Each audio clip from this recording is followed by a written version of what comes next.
So, most of my life, when I was in the middle of a trauma, like you're in the eye of the storm, and you can't even imagine what a regular day feels like because you're just in the middle of the funnel cloud, and you're at the tippy top of the emotional peak of what a trauma is.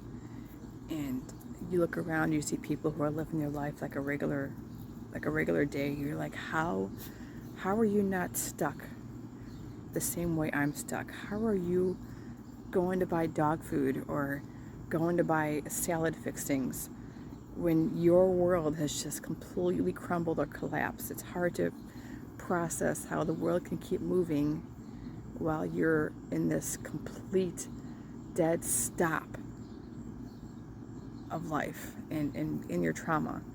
And when that had happened to me, which is quite often, I would kind of like focus in on a brick wall. Like, you know that movie, Village of the Damned, where those alien kids are killing the whole town, and Christopher Reeve and had to hide a explosive device, and then when the kids were trying to read his mind to find out where it was, that he had to keep focusing on that brick wall so they couldn't see in his mind where it was hidden.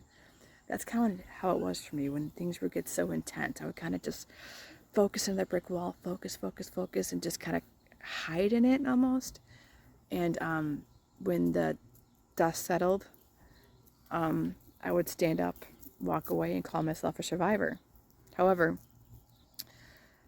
that wall and every brick inside that wall, each of those bricks has a trauma stored in it.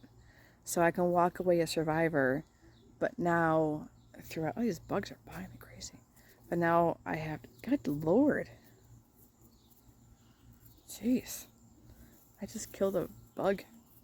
I don't like killing bugs, but I killed that one. But now now you have to heal. And you think you're in control of which brick is going to choose you, which brick you're going to choose to heal with. But no. It chooses you. You're triggered by a song, a smell, a person who reminds you of somebody, anything, a movie, a line from a movie. The craziest things can trigger you. And then when that happens, I've learned to be open to receive it. Sorry, I had a little interruption there. But what I was saying is that I've learned to be open to receive, because when you walk away from that brick wall each time, a survivor, which is great. I'm so glad you survived and that we're all here. But that memory, that trauma stores in that brick and it stores in your body. So you're walking around with that weight and that anchor, that emotional anchor goes through you, goes with you through your entire life. So when you start getting these triggers that bring up some of those bricks in that wall and they make you look at it, I mean, you can choose to walk away if you're not ready, because you have to be ready, of course. But sometimes those bricks are going to knock you right in the head where they're not giving you a choice. You got to be ready now. And I've learned that, because sometimes I walk away from those triggers and those bricks, I ignore them. They come back even stronger. So I've learned to, if I get triggered and I am facing one of those bricks, that I get my notebook out and I start writing things down, because that, like I said earlier, getting it out of my head and onto paper and revisiting that, and then when you go through that event, that trauma, piece by piece by piece, you are revisiting that trauma when you're writing it down. It's almost as if you're writing a story, a true story, and you're the main character. When you're going through that again from a safe place, from where you are now, revisiting that safe place again, you're going with yourself in the trenches. So even though in that moment when you're hiding in that brick wall and you're all clenched up, somewhere in the future, there's a part of you that's there with you, because that's what you're doing right now. You are revisiting that moment with yourself, so you're not alone. You go through it, You feel all the emotions, the good, the bad, the ugly, all of them.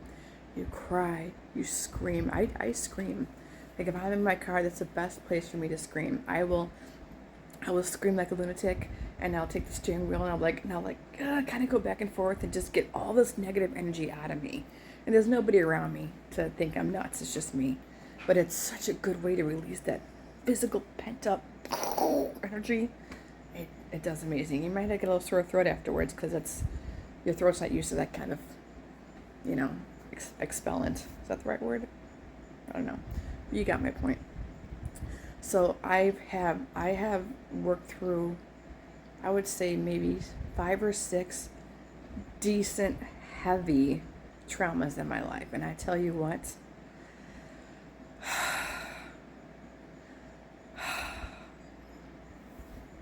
what else can I say? It's releasing those anchors, makes my steps lighter, my emotions lighter.